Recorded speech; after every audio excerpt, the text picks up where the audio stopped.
So yesterday I posted this thing that said that, Republicans are basically being led by narcissists and idiots. And I'm going to stand on that. Like, I think because at this point, to not know is a deliberate choice.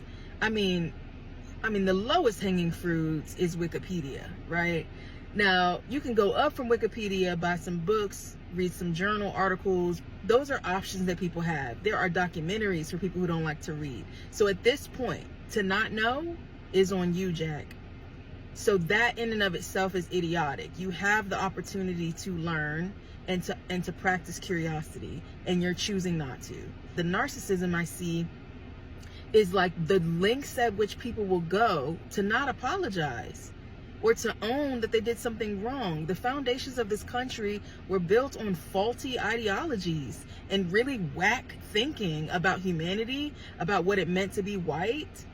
And instead of owning that and trying to rebuild and move from that framework, we will remove books from schools.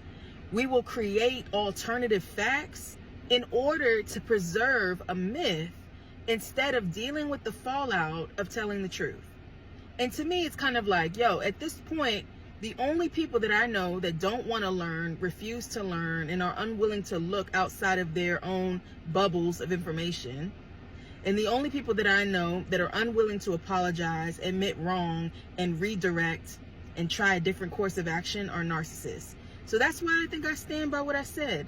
The Republican Party at this point in time is being led by narcissists and idiots.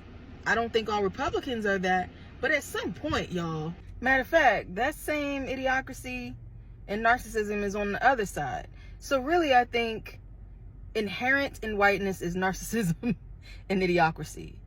And the ways that I see people divesting from whiteness is in the ways that they're seeking to learn and to grow in their willingness to be wrong or be corrected, in their willingness to give up space or abdicate power in order to right wrongs.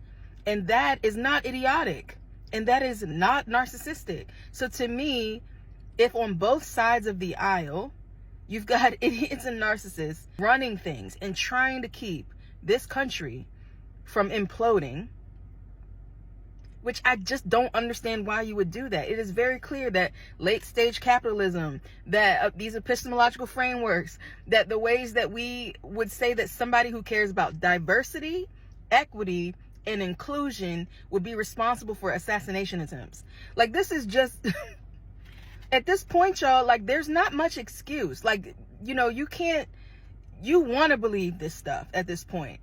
To me, there is no nuance when it comes to hate and rhetoric that reinforces hate. And so you can turn and say, well, anything that resists the stuff that I'm saying is hateful too. Now, come on, y'all. Let's use common sense. Diversity, equity, and inclusion. And somehow y'all have made that wicked. Just think about that. If that don't sound like the Tower of Babel, like,